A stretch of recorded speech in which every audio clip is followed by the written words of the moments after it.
This is not some big lottery executive in a boardroom stroking a white cat saying like, oh yes, we must get all the poor, like black and brown people in this country addicted to the lottery. It's not that. People, when they win the lottery, they want the lottery win to say something about them. What is this notion of jackpot fatigue? Could there ever be people who are fatigued of $2 or $3 billion jackpots? I think Powerball and Mega Millions are going to be with us until my 3-year-old's grandchildren are alive, because nowhere else, no other of these forms of gambling give you the chance to win $1 billion for a $2 or a $5 investment. The reason the lottery is popular is because of the jackpot mentality of primarily poor people. But the reason we have the lottery is the jackpot mentality of lawmakers. So this is why I don't call it a stupid tax, because we're all stupid. And these lawmakers are just as stupid for thinking that the lottery was going to solve all their financial problems. Most of the winners were blue-collar white males, while the people consuming the tickets most was these, African-American communities.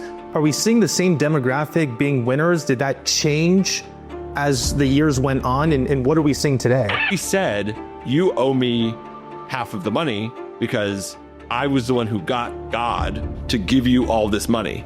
And so if this goes to court. Speaking of the NBA, you talk about the massive scandal there. What do you think the future of sports betting is? We're sort of seeing an answer with prediction markets. So John, is it your general take from everything you know about the lottery and all of your research that the lottery in and of itself is bad for America? Jonathan D. Cohen, thank you so much for joining me on the BW Report. You are an absolute lottery expert, and you published a book that talks about all of the changes we've seen with the lottery in the last several decades, going back to ancient times. That book is called For a Dollar in a Dream. Thank you so much for joining me, John. Thanks for having me. Unfortunately, I'm not an expert enough to win the lottery, but maybe you can come back on when that day comes. Hey, yeah, I would love to. John, let's start with this.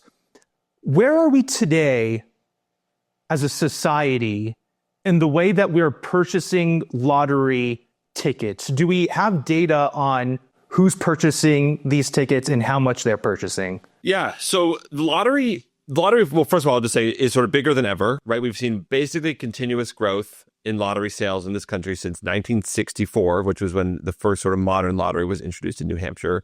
Every once in a while, you get 1 year where it sort of plateaus in sales. Obviously 2020, because of COVID, there was a little bit of a dip.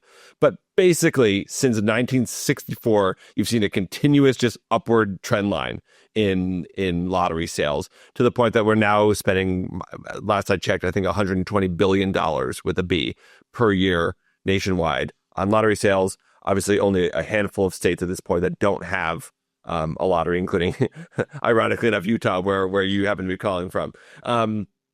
And so we know a lot. We've known for a long time sort of who plays the lottery. And now we sort of course, with sort of modern data and modern academic studies, we know a little bit better. And we know that in the US today, roughly half of adults buys a lottery ticket every year, but 70 to 80% of total lottery sales is coming from just 20 to 30% of total lottery players. And that 20 to 30% of lottery players is disproportionately male, disproportionately lower income, non-white, and less educated than the average, than the rest of the American population.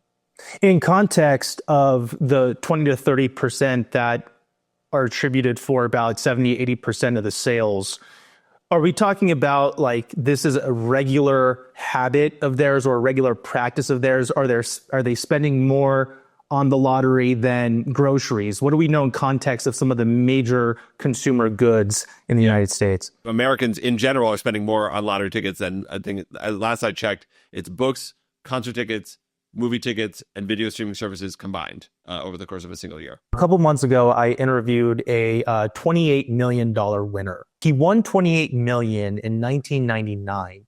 And the interview kind of went through the course of, the excitement at the time and how he dealt with family members. And he mentioned an individual who basically told him, you didn't deserve that money.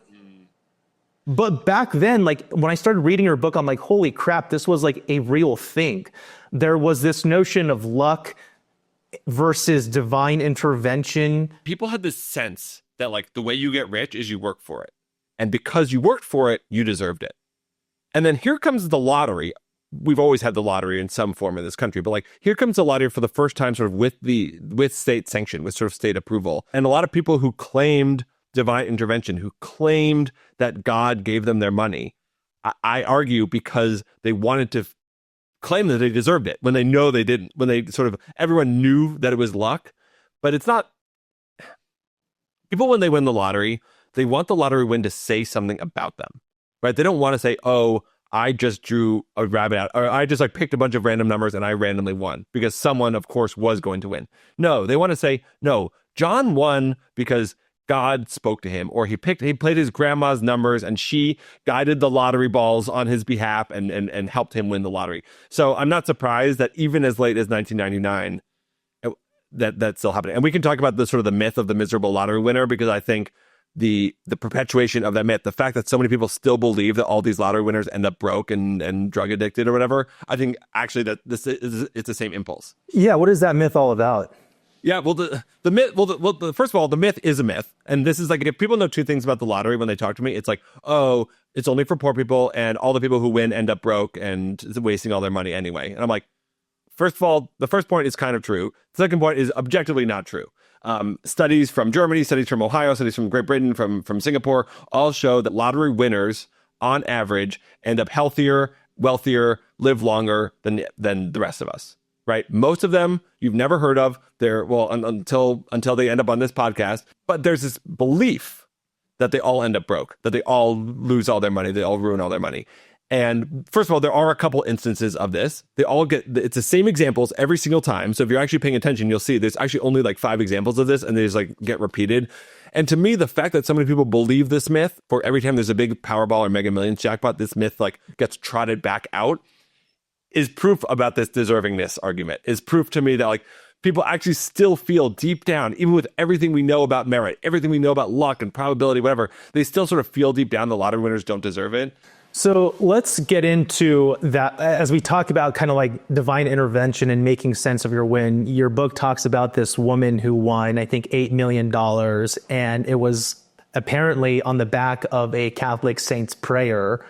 And then this whole holiness of the story kind of got ugly when it went to court. Tell us about that. So you have this case in the early 1980s of a woman, Daisy Fernandez, who wins a jackpot in New York. She goes and she does a press conference in New York. She says God gave her money. Okay, fine. Not something anyone hadn't seen before. And then it turns out that she bought her ticket with a friend of her son's who is particularly religious, particularly devout. And her son's friend claimed that he prayed while he filled out the ticket. And she had, in fact, asked him, because he's particularly devout, to help her. And that's a ticket that won, was the one that her son's devout friend filled out. And so he said, you owe me half of the money because I was the one who got God, or in this case, the Santeria deity Saint Alegua. I was the one who convinced Saint Alegua to give you all this money. And so if this goes to court, and the first judge in New York says she gets to keep all the money unless he can prove unless he can get Saint Alegua to descend onto the courtroom and tell us definitively that he was the one who convinced her to give the money. And then the second court throws it out. It's like, that's completely insane. We don't litigate on the basis of like saints and their activity. Her asking him to pray sort of is an implicit social contract, or it's an implicit contract of sharing the money, and by asking him to participate. And so he deserves half the money. You know what I find really interesting is when you're talking about the Protestants, there was actual some data versus like how much Protestants were purchasing tickets versus how much Catholics were purchasing tickets. Love gambling. Yeah, I don't want to be so sort of simplistic, but like we look at the history of church bingo, there's a study that shows that there's a direct correlation between the number of Catholics in a state and the likelihood that it enacted one of the nation's first state lotteries. So this is not me making sort of some religious judgment. This is just like objective fact. Catholics love gambling and have supported lotteries from the start. We kind of already had an idea of who some of the consumers of that were, right? There's a large African American community that had their own kind of numbers games that they were operating. What are those numbers games? And were they specifically targeted saying, hey, look, we know these guys are going to be using the lottery system a lot. This is where we could capitalize. kind of away from the suburban areas, more into the urban territory. The numbers games, these are, and folks who live in a state with the lottery are probably familiar with these types of games. They have different names in different states, like the daily numbers or pick 3 or pick 4. But these were pioneered by a Caribbean immigrant to the United States named Casper Holstein in Harlem around 1924 or 1925. And it is brilliant. It's absolutely brilliant game design. The basic version is you pick 3 numbers and you bet on 3 numbers to come out, whether either in a specific order or at any combination. So you're basically picking between 001 or 000 and 999. And the absolutely brilliant innovation was that the number is determined in a way that, generally speaking, could not be rigged or cheated. So it would be like the last 3 digits of like the stock market close from the day before, or some random combination of, some predetermined combination of the digits of a racetrack handle of how much was bet at a certain racetrack that day. So this is a number that is randomly generated that is going to appear in tomorrow's newspaper that everyone who buys a numbers ticket knows where to check. So theoretically, the banker, the person who's running the game, can't rig this number, so everyone knows that it's on the up and up. You talk to any sort of older African-American person in any of these cities, they all either like were involved or know someone who was involved, or even as a player. And to sort of connect the dots here, this is really huge in the public imagination. Before the war on drugs, this is what like white police officers in urban America are dealing with. They're like arresting numbers runners all the time, and the front page of every newspaper, like every day, is like arrests in an underground lottery scheme. So people know that this is happening. People like white voters in suburbia, for example. And there's this imagination of, all this gambling is already happening. So a lottery isn't actually going to introduce gambling. It's just going to take gambling that's already happening, that's already being done primarily by poor Black people, and they're just doing it, and they're helping a bunch of mobsters. In the book, it mentioned early on that most of the winners were blue-collar white males, while the people consuming the tickets most apparently was these African-American communities. Are we seeing the same demographic being winners? Did that change as the years went on, and what are we seeing today? Right. So so that's what's weird, right, is they adopt the lottery, in most states, it's about, let's say, the early 70s, but they don't, and they're like, all these numbers players are just going to play the lottery instead. But the games they add at the first wave are terrible, and they don't look anything like the numbers. And these game designers, these lottery officials, who for the most part are like former FBI officials because they're so worried about organized crime that they don't get like people who know about game design, they just get a bunch of FBI officials. They're brought in and they design these terrible games that take months to materialize, that no one's interested in. And so all the Black numbers players just keep playing the numbers. And what you get instead, as you alluded to, are white working class folks who become sort of the primary base for lottery tickets in the early years, until finally the state lotteries get their act together, add the numbers games, add lotto, add sort of these rollover jackpot games. And that's where we get off and running, sort of starting in the 80s. But you have this weird period in the 70s where it's like basically just like working class, middle class white people that are playing the lottery, and the games they're playing are like look nothing like the lottery tickets that we have today. So are you saying pick 3, pick 4, those state games that we see across the nation, those are attributed to those number games that the so that could be attributed to those communities? Yes, and to your point, still to this day, those games are the players, the demographics for those games trend poor and trend non-white in comparison to a game like Lotto. Are we kind of seeing the payout that a lot of the legislators who got the lottery in America back in the 60s and 70s, where they basically said, hey, look, we could raise taxes or we can have the lottery pay for a lot of societal services, and people who win are going to live a life of fortune? How has that played out through the course of years? And are we seeing a lot of that lottery revenue actually go to the services that they're intended to go towards? The expectations at the time were absolutely preposterous. They were absolutely, I quote a state senator from New Jersey from 1969 who literally says, we could quadruple every service in our state 4 times over, or we could quadruple every service in our state and not pay any taxes for it, thanks to the lottery. There was, as you sort of already alluded to, all this illegal gambling sort of already happening. And the imagination was, let's just transpose that. Let's just capture that, bring it into the legal market. We're going to make so much effing money from it for the state that we'll never have to pay taxes for government services ever again. What were some of the early objections to it? Honestly, some of the main objections are really similar. I mean, the most recent lottery that we enacted here in the United States was in 2018 in Mississippi.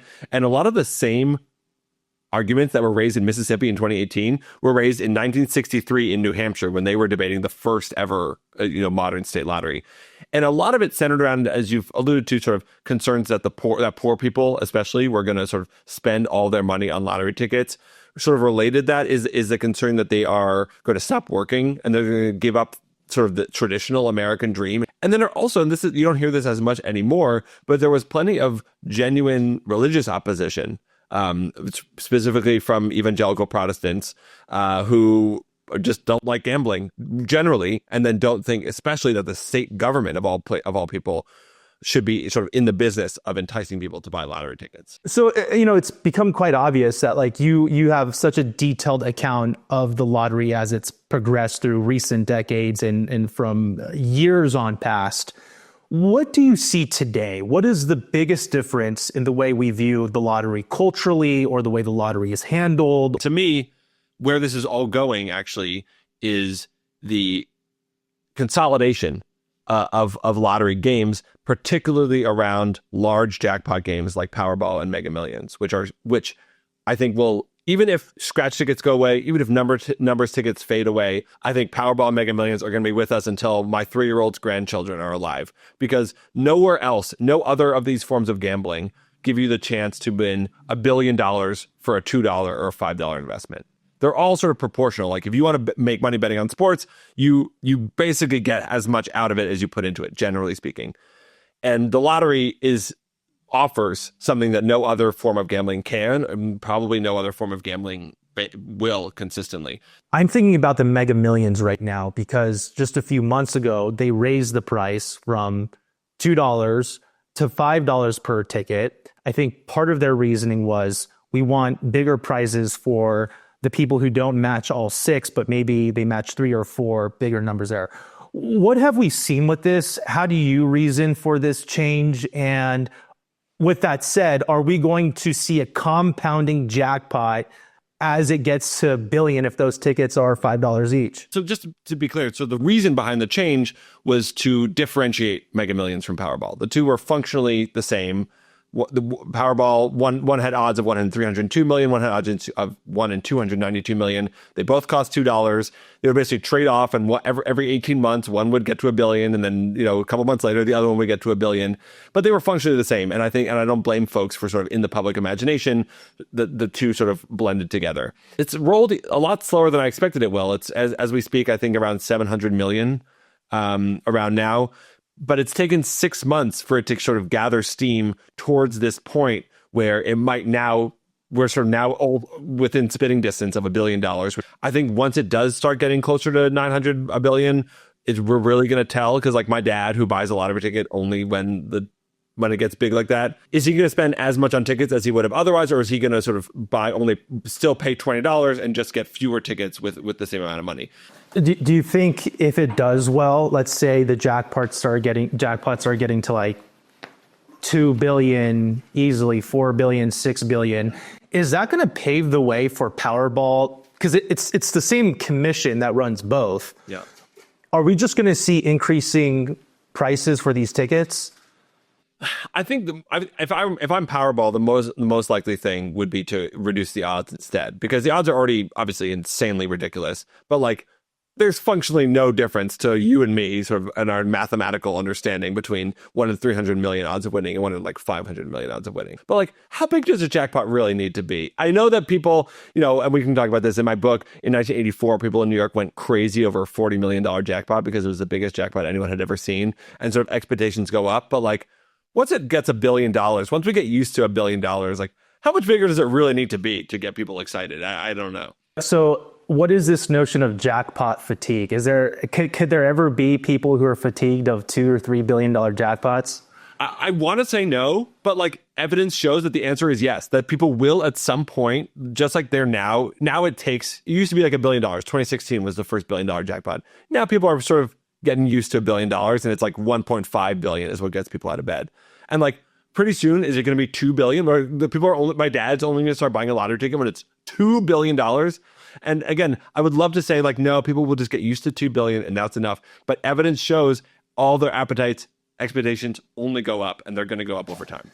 So, okay, with these growing jackpots in mind, I mean, so many of my viewers go, okay, how did it just go from 1.5 billion to 1.6 billion when we know that they're selling way more tickets than that, or even just more moderate? Like, how does it go from 700 million to just 725 million, right? As we like recently saw with the Mega Millions, like, is there any audit or rhyme or reason for how much sales they make to how much they decide to put into the rollover? That's a good question. I know that in the past there have been games, so I can't speak to specifically Mega Millions, where it's formulated, it's regimented. It's this percentage of every ticket goes into the top prize and only goes to the top prize. This percentage of every ticket goes into sort of lower prizes. And I haven't looked under the hood of this new Mega Millions to see, is it sort of specified like that, or is it completely discretionary? To your viewer's question, is going to sort of like slow play it and let it go up slower than you might expect based on sales in order to get more chances at a big jackpot to get more people to play. So let's break it down for a second. For the structures they do have, from what you know, how much of it actually goes to, let's just use California as an example, to education versus how much goes to the actual lottery commission and to the administrative costs for running this, and what percentage goes to the actual winner? Yeah. Okay, I don't know the California numbers off the top of my head, but I'll give sort of a general estimate, right? Which is, in most states, it'll be about 55-60% of every lottery dollar that you spend goes to prizes. That is by far sort of the biggest line item. And then 25 to 30% is going to go to the beneficiary. You know, in California, it's education. Asterisk, it doesn't really go to education, but we can talk about that. And then about 5% is going to go to administering the lottery, and that includes advertising costs. And then about 5% is going to go to the convenience stores that sell the tickets, that sort of have an incentive to cash tickets and then to sell them as well. So, John, is it your general take, from everything you know about the lottery and all of your research, that the lottery in and of itself is bad for America? I think the lottery today is doing more harm than good, generally speaking. I think it was a worthwhile experiment. It was worth giving a shot in the 60s and 70s. There really was actually a lot of illegal gambling that like we needed to get rid of.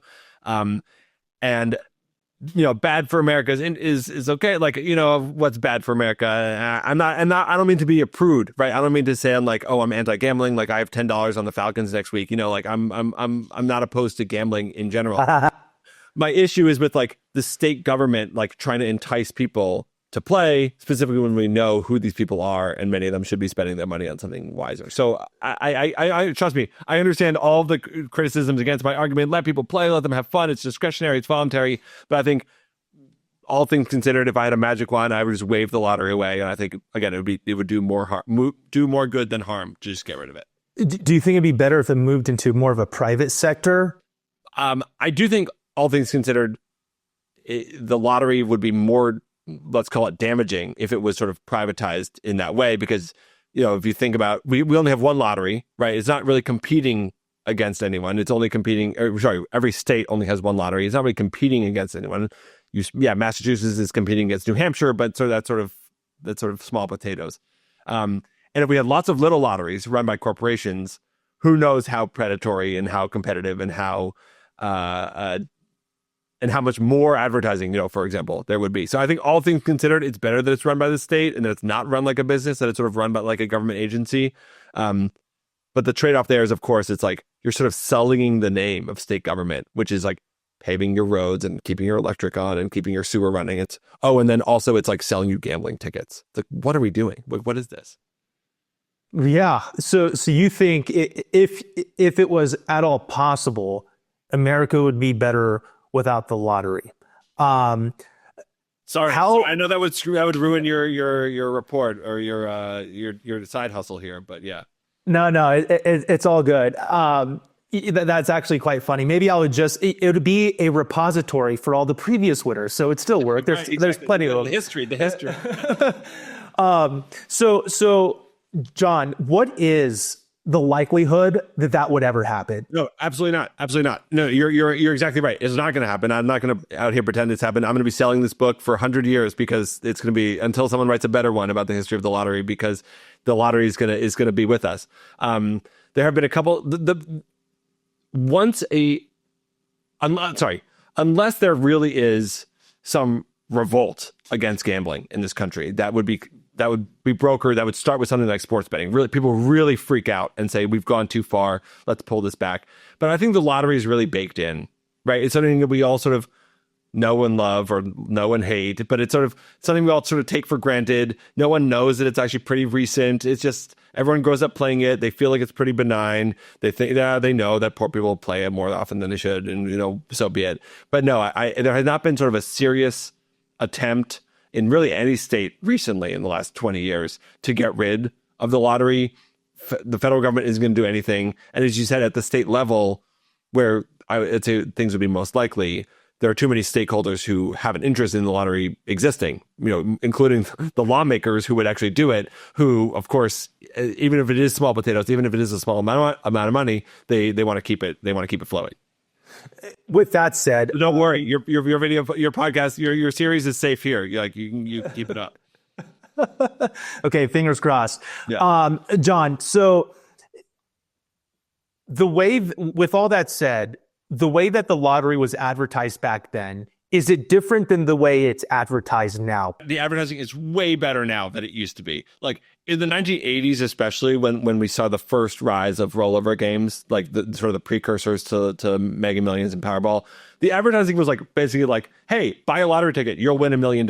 Like, buy a lottery ticket, you're going to get rich. It was like really sort of that simplistic and that basic and that like untrue. And we've gotten a lot better. The lottery advertising these days focuses, I'm not going to say it's completely benign, it has no effect, but it is less predatory in its framing. It really focuses on the fun, the experience of buying a lottery ticket, which again, take your issues with it, but it's better than promising some poor person that they're going to win $1 million. Or it focuses on the benefit for the state government.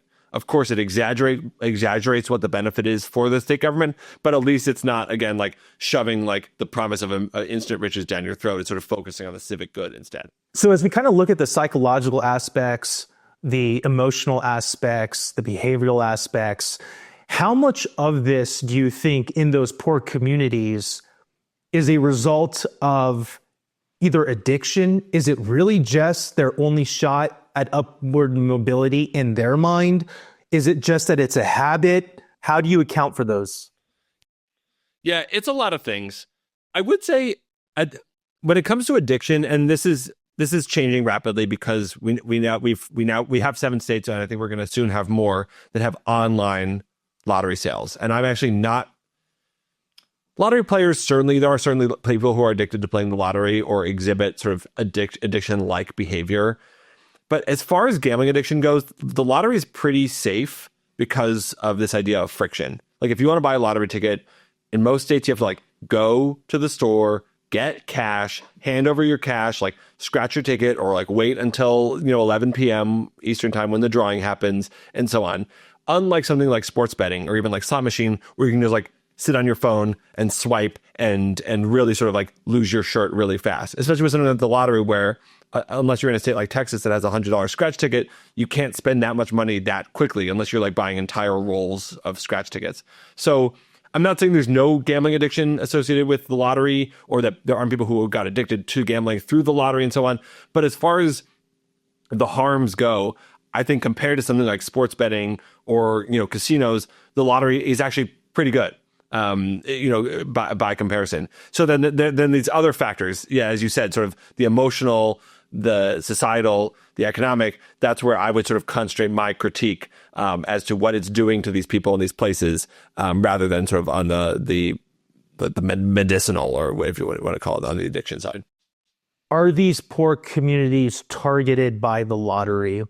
Is there any, I don't want to say foul play, but anything nefarious going on behind the scenes? So So this is what's tough, because it's not, and I promise it's not. This is not some big lottery executive in a boardroom stroking a white cat saying like, oh yes, we must get all the poor, like black and brown people in this country addicted to the lottery. It's not that, right?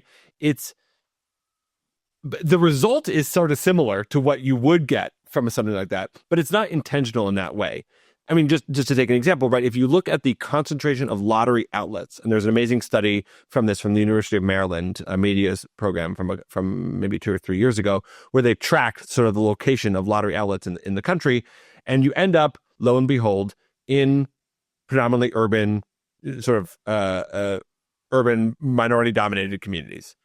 But those are also places that are like food deserts that don't have grocery stores, and as a result have a disproportionate number of convenience stores. And then lo and behold, they're also the type that sell lottery tickets. So the effect is sort of predatory, but I don't think it's sort of like predatory by design in terms of someone is like trying to inculcate gambling in these communities specifically. Well, when did someone get an interview with you to say what to find out what fascinates you about it so much? That's what I want to know. Yeah, I mean, I don't know. You know, I'll tell you this, John, whenever I buy a ticket, which I haven't since I've been out here. Actually, I drove down to Wyoming once. But whenever I buy a ticket, I mean, I kind of feel like you're buying 24 hours or whenever the time period from when you buy the ticket to when the drawing happens. You dream, right? Like you dream a little bit. I know I'm probably never going to win. It's nice sometimes when you hit 3 or 4. But it is such a fascinating idea that the ticket that you bought for $2 in 2 days could be worth nothing or $2 billion. I don't know. Maybe I gotta go to a psychologist and see. But I would. Yeah. I think this is another reason I don't like calling it a stupid tax, is because people who say that are usually people who never bought a lottery ticket, and they don't understand the utility, the value that people who do buy lottery tickets get from tickets, even when those tickets lose. They don't understand the value of those dreams, that what you're paying for is the chance to dream. And yeah, some of us are willing to dream even without buying lottery tickets. Like imagine that some great grandma you've never heard of is going to die and leave you a zillion dollars, whatever. Of course, that's not going to happen. But lots of people just sort of need that skin in the game and need a ticket and want to hold it in their hands and feel it. And again, I think calling it a stupid tax discounts the value that all these lottery players get from that chance to dream, and they're willing to pay. You know, I need to change the title of the book. It's for $2 and a dream. You know, like to spend those $2 for that dream. Right. And so now I think of it, it's like, okay, if people are calling it a stupid tax, you know, I wonder what the politics were when they bet on gambling in the first place. Right. So this is sort of my other issue, and this is one of the other theses of my book, which is we all talk about lottery players as having this sort of jackpot mentality, as trying to get rich quick. But the reason we have a lottery in the first place is because all these lawmakers and voters were trying to get rich quick and get all these free state services without paying for them. So I think next time you think about calling the lottery a tax on stupidity, part of the stupidity needs to include the lawmakers who got the lottery passed in the first place, because they had the same irrational, wishful hopes for a jackpot that everybody who plays the lottery exhibits every day. John, whenever it gets up to like $1 billion or $2 billion, do you buy a ticket just for the sake of it? Of course, I'm stupid too. That's sort of my point. I'm not saying I'm better than everyone else. Of course I do. And of course I should. And like everybody should, because it's fun and can be harmless. And again, I don't think I'm better than anybody else. And in fact, I think doing it like makes me human. And I think trying to say, oh, I'm so smart, I would never buy a lottery ticket. Shut up. Just have fun, you know? Okay, John, you know what else I'm seeing? And I'm really interested to see how the legalization of the lottery and widespread practice of the lottery in different states plays a role in what I'm seeing even more so than the lottery in the headlines, and that's sports betting. If you have a phone in your hand, you don't need to go to the window anymore. Like almost anybody could put a 13-leg parlay, $5 down, $27,000 payout, like 0% chance. But this is seemed to get extraordinarily prevalent in our society today. Is there a bridge there? What's happening with this? Yeah. And the bridge is not just that I just happened to write a book about sports betting to follow my lottery book. There's an actual bridge sort of substantively too, which is, well, first of all, the lottery absolutely paved the way for sports betting. You know, the bingo really paved the way for the lottery. The lottery first paved the way for sort of tribal casinos in the late 80s and then non-tribal casinos. But the lottery was the first and until sports betting, sort of the only type of lottery of gambling that was available everywhere, right? That was not like you had to go to a place. You have to go to a church basement. You have to go to Las Vegas. You have to go to Mohegan Sun to like to gamble. It's just like at your corner store. So that, I think, helped pave the way for sports betting, which since the 2018 Supreme Court ruling has gotten absolutely huge. As you've said, it is now unavoidable. And whether we're talking about legal sports betting through FanDuel, DraftKings, and the like, sort of in 38, soon to be 39 states, or these sort of backdoor games that are even available in places like Utah that are like prediction markets that basically let you bet on sports, or these daily fantasy companies that basically let you bet on sports, but technically don't call it sports betting. So first of all, that's one part, is that the lottery absolutely paved the way for lottery, for other types of gambling. And the second point, as you said, is I talked about, the lottery offering something that no other type of gambling can, but that's only sort of true because, as you said, of these young men who, if we'll use the word again, are being really stupid. And instead of betting on sports betting sort of the way they're supposed to, and the way you're supposed to bet on sports betting is like you try to bet $110 to win 100. And that's it, right? You sort of like try to make a little bit of money here and there. A good sports bettor will win, a really good sports bettor will win like 55% of their bets and call it a day.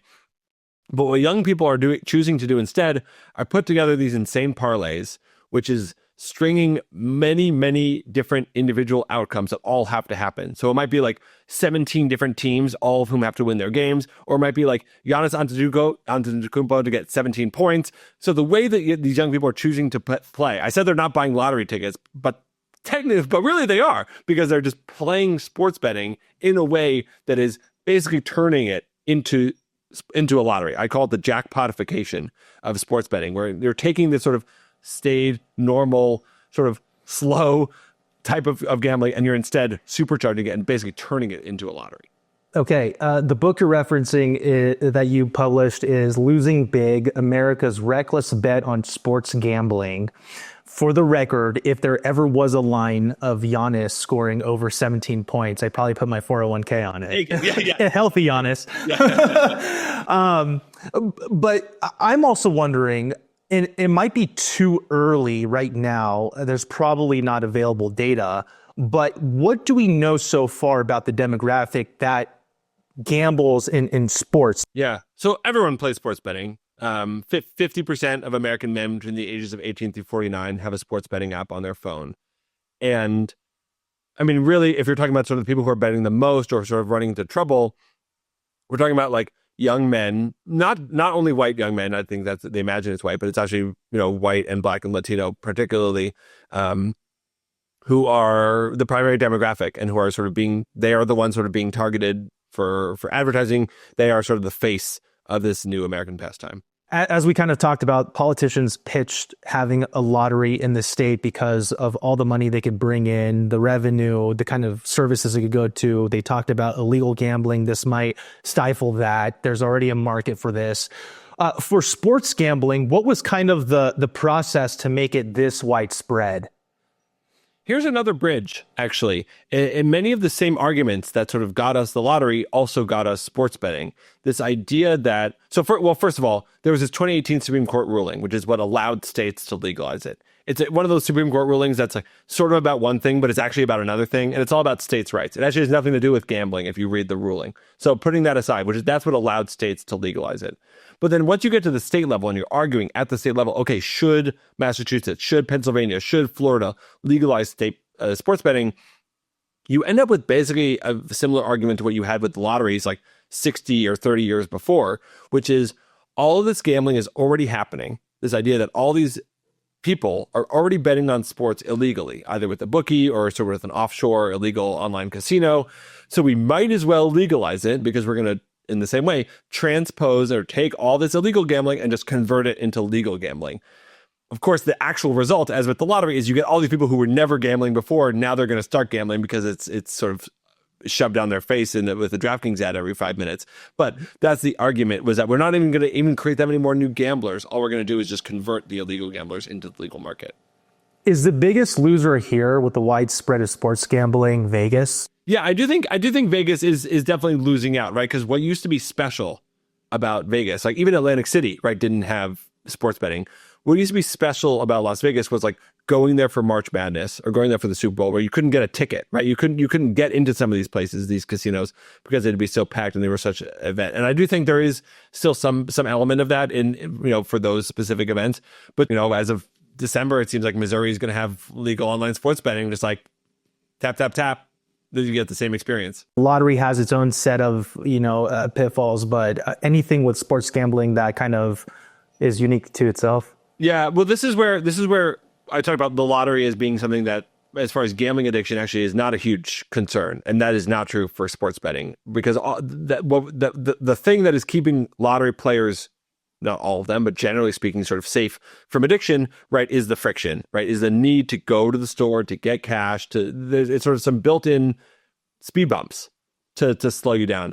And sports betting doesn't have any of that, especially in the 30, soon to be 31 states that have online sports betting, where you can sit on your couch, deposit as much money as you want, gamble it, not just on a game. You can gamble it on like who's going to score like the next touchdown. You can score on the speed of the next pitch in a baseball game, right? Like you can just like instantaneously, sort of like in like a slot machine, just like pull the lever, bet. Okay, 5 seconds later, pull the lever, bet another one. So as far as the addictive component, as far as the speed, the lottery is in this like whole other category, which maybe is going to doom it over the long run, because the American society just seems to be going faster and faster, short form video, shorter attention span. But that's why the lottery to me is actually more benign, is sort of safer, generally speaking, than this new version of sports betting that we have that's technologically supercharged. John, I can't watch an NBA game these days without an advertisement in the middle of the game that says, okay, bet now 300 on the Clippers, you'll win 270 back. I mean, this is all fairly very new. And speaking of the NBA, I mean, you talk about the massive scandal there. The FBI just revealed in a press conference a couple of days ago, Trailblazers head coach Chauncey Billups and former NBA champion arrested. Now, I don't think that was based on games he was gambling on or fixing or anything like that, but the allegation is he was doing all this underground poker stuff. He might have also been doing some game fixing too. It's not totally clear yet. Yeah. Right. And then you have Miami Heat guard Terry Rozier, who was arrested too. And there's so much speculation about how many games he fixed. Whether it was the props or the outcome of the game itself. Are we going to see a major hit to integrity for some of the people that are not supposed to come anywhere near these kind of games? I mean, we already have, right? I think all it takes is one scandal like this, or even John Day Porter, if you want to take the previous example of the 15th man at the back of the Toronto Raptors bench betting on his own performance. All it really, in American society today, all it takes is sort of like one little scandal, one little shadow of a doubt to let folks distrust you and maybe to lose trust in you forever. And I think even though Chauncey Billups, Terry Rozier is not on anyone's top list of most important, most impactful NBA players, but if it's sort of the idea of if they can get to Terry Rozier, right? If gambling can get to someone making $26 million more a year than I currently make, like who can't they get to? Right, like what can't they do? And again, I'm not saying I generally think sports is on the up and up. I'm not worried really about the integrity of the games, but I would not be surprised if more people were worried. And if you go under any big play in like a football game, if you go or any big like mistake, a fumble and interception, a referee error, whatever, you go to the YouTube comments. Oh, it's like, oh, FanDuel got to them. Oh, this is rigged. Oh, this must be my parlay. It's like it's already happening, and this is just sort of fueling the fire of distrust that's already surrounded sports since the rise of legal gambling. And obviously, whenever there's a huge scandal like this, there's obviously going to be a chilling effect for anybody else that might be participating in this or who may have been thinking about it. You just give them time; it'll happen again. And with that, how widespread do you think this is? Obviously, nobody could tell, but how easy is it to fix something like this in any sports arena? Yeah, well, this is part of the problem, specifically with the NBA, with basketball, right? Which is where you have these bets on players and betting on who can obviously affect their own performance. Terry Rozier to get under 9 assists. Okay, conveniently, Terry Rozier plays 3 minutes and then gets sick and can't check back into the game. He can sort of like single-handedly control whether Terry Rozier hits that prop bet, which is one of the things he's accused of doing. So with basketball, it's very easy, which is why the NBA is now trying to get sportsbooks to sort of get rid of some of these prop bets that led to some of these problems. What's harder to detect would be something like the Chauncey Billups case. When, again, this is alleged, he's not he's an unnamed co-conspirator in some of these things, which is like a coach pulling players. When of course coaches pull players all the time, they rest players all the time. They sort of like throw in the towel on certain games because of the schedule or whatever. But how do you know when it's the schedule, and how do you know when it's gamblers, or how do you know when they tip off a couple of friends? Or okay, here's my nightmare scenario. The long snapper on North Dakota State, the Division II football team, he's on the take. The long snapper might not decide the game, but he might, right? If there's a field goal to win the game, like what if it's a bad snap? Am I supposed to, and like he could throw the game and be on the take, and there'd be no way to tell because you're not betting on the individual performance of the long snapper, you're betting on the entire team. And all you have is, okay, I know that if the game comes down to a field goal, the long snapper will, throw the game on my behalf. And that is, I actually don't know how good any defense could possibly be against sort of a rigging scheme like that. We haven't yet seen one. Doesn't mean it hasn't happened, but we haven't yet seen one. And that's what I would worry about if I was the leagues is individual player props. That's sort of low-hanging fruit. And that's what they caught. There's this whole other category of rigging that I think we haven't seen yet and we haven't heard about yet that might still be out there. Are college athletes the most vulnerable for these kind of scandals? Because I think when you get to a certain level, there's a lot of these guys who know they're not going to go pro. Right. And they're seeing their teammates who have all these, sponsors and different kind of brand deals. And now they can make money, making millions for some of them. Do you think they're the most vulnerable targets for these kind of people who want them to fix games? Absolutely. And then, the NCAA, first of all, also seems to think so. The NCAA is trying to get rid of prop bets on college athletes.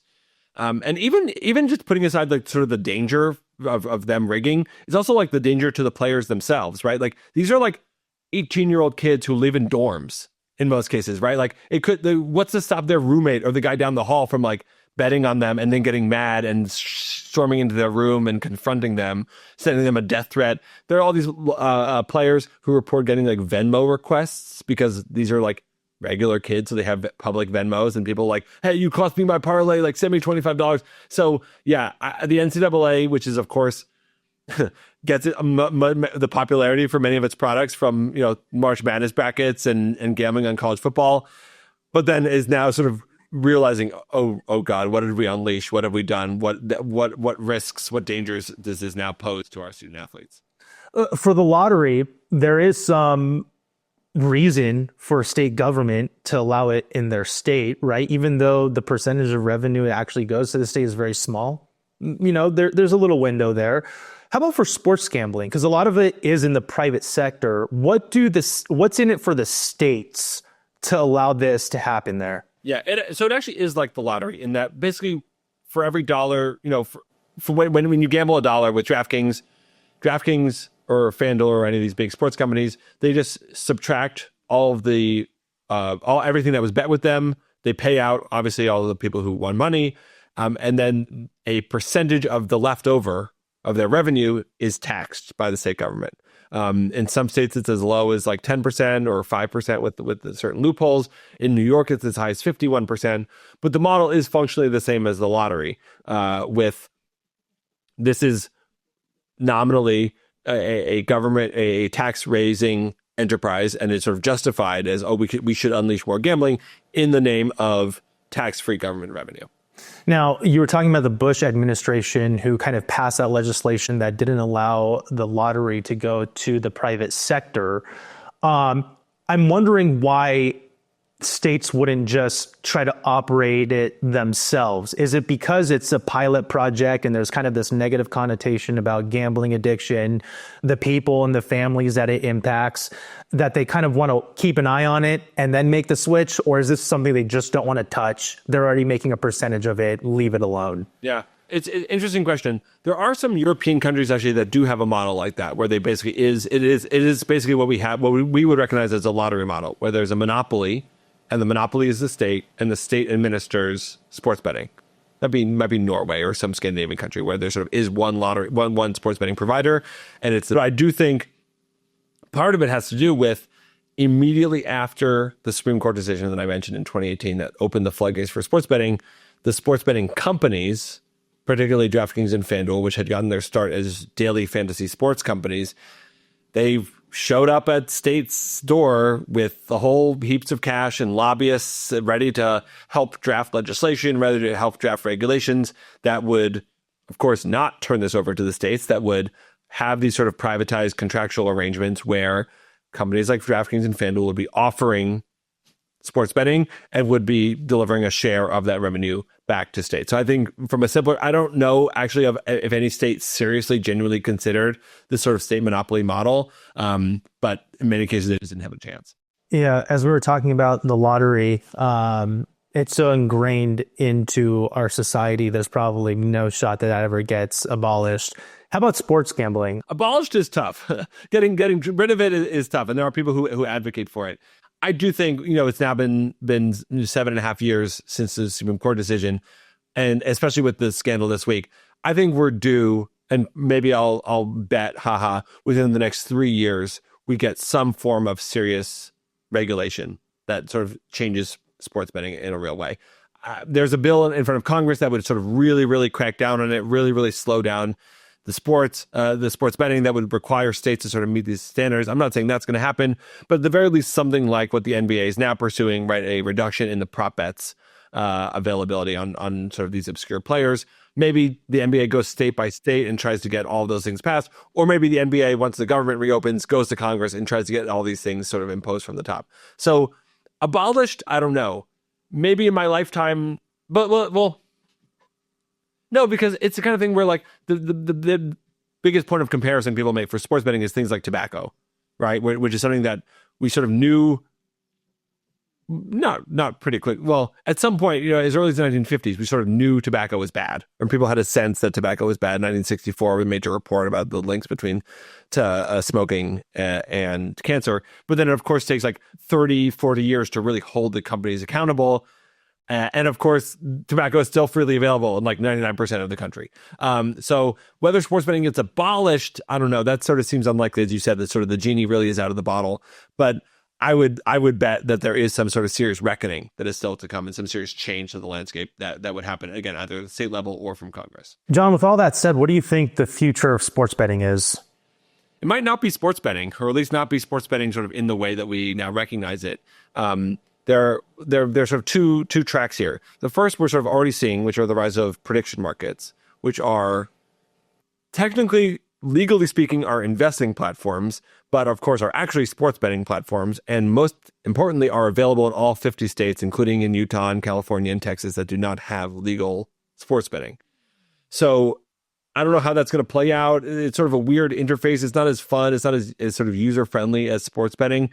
But people have been wondering for a long time, like how FanDuel and DraftKings are ever going to be disrupted as sort of the market leaders in sports betting. And we're sort of seeing an answer with prediction markets. So that's one thing. And then the other future, and this actually really affects the lottery conversation as well, is sports betting companies don't want to be sports betting companies.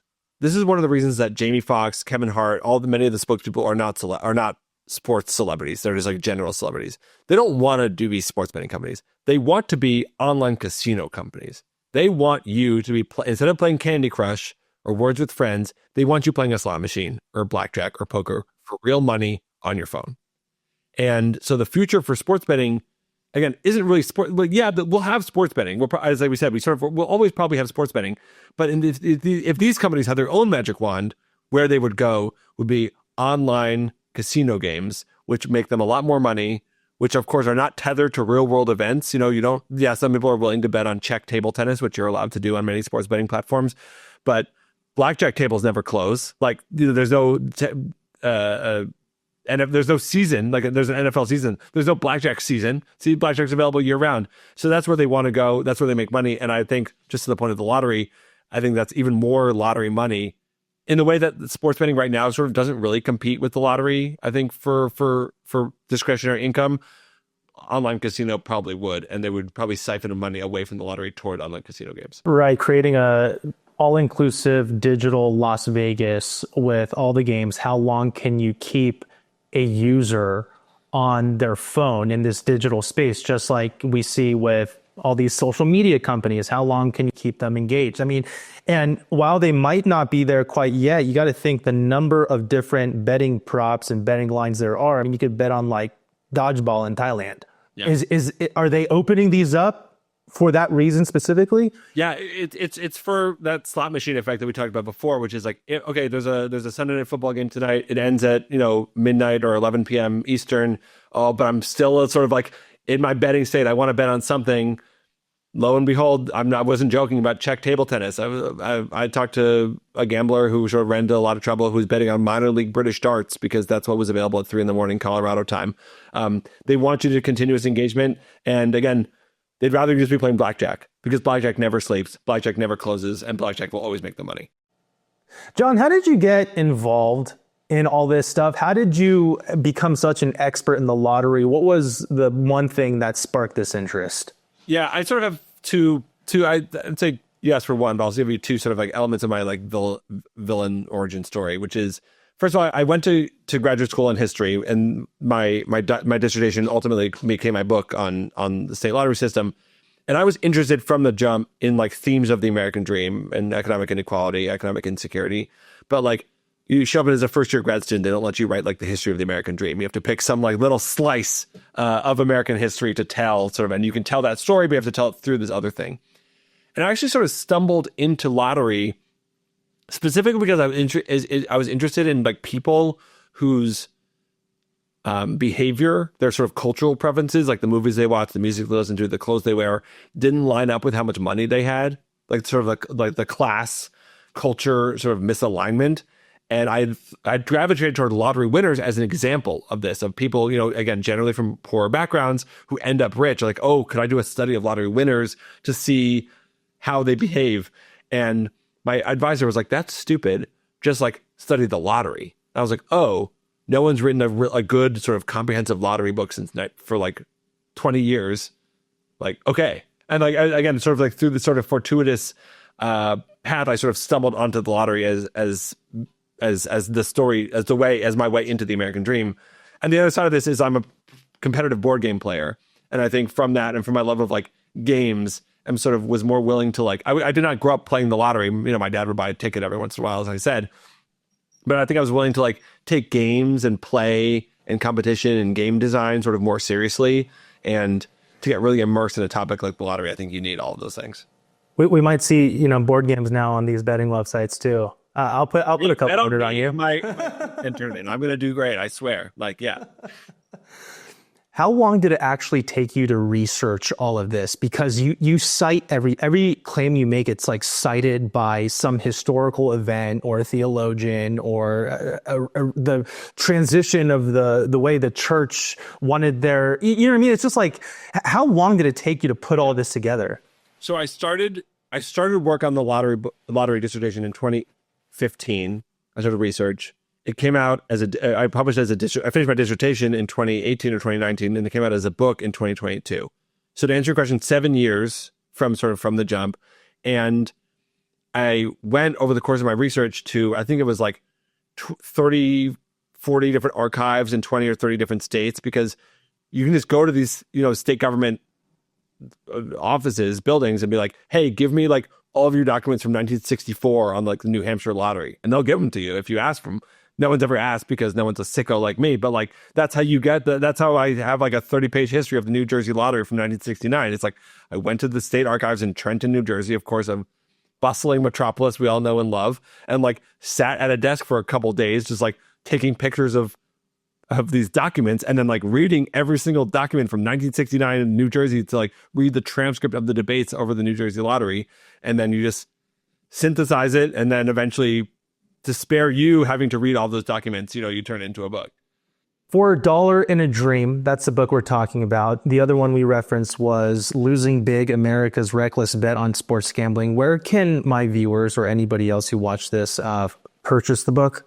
Yeah, you can get it anywhere. Amazon, anywhere books or your independent local bookstore, my preference. And if folks want to sort of keep track of my work or all the podcasts and web series and other stuff that I've done, it's all on my website, which is jonathandcohen.com. I have a list there of all like the sort of shorter form stuff I've done, essays, articles, and the like. And I'm always happy to hear from folks with their own sort of weird gambling stories or lottery stories or whatever it is. And I appreciate the work you're doing, and I'm interested to hear from your viewers as well. So what's next for you? What are you looking to publish next? What are you researching right now? Yeah, no, but this actually is important sort of into our conversation, which is I don't have another book contract. I don't have sort of something in the hopper yet. But when I finished the lottery book, I got to go on a lot of podcasts. I got to do a lot of TV shows and stuff. It was awesome. Really, really cool. But there's not like an active policy conversation around the lottery. No one's, as we said, no one's trying to reform it. There's no sort of active political movement in place to make the lottery safer and make the lottery better. But that there is one for sports betting because it's so new, because people feel the ground hasn't settled yet, right? It's not sort of baked in. We can still do better. It's still sort of fresh in folks' minds. They get reminded of it every time they watch football, how fresh and just how new and just how big it is. So that to me is sort of where I'm focusing my energies is trying to dig in more on the sports betting side. I've sort of now established myself as an expert in the field and seeing if I can't use some of that expertise to like actually make a difference and make sports betting safer. Okay, John, because you're such an expert in the lottery, what are 5 lucky numbers you give my viewers? Oh my God. I don't Just kidding. I like 18. I would say I don't like the $1 scratch tickets. I don't mess with it. Just if you're going to buy a scratch ticket, make it $2, make it $5. Don't mess around with the $1 ones. When you play for these historical prizes just for fun, is it quick pick or personal numbers for you? Always quick pick. Oh, okay. And there's a reason for it. But there's a reason you should play quick pick, right? If your quick pick is just as likely to win as your personal numbers, but if you play quick pick, you're more likely to get sort of a random series of numbers that someone else isn't going to guess. So you're more likely to not have to share the jackpot if you do win by playing quick pick. Okay, John, now I want your personal take on this. Because we're talking about like 1 in 300 million odds for winning the lottery.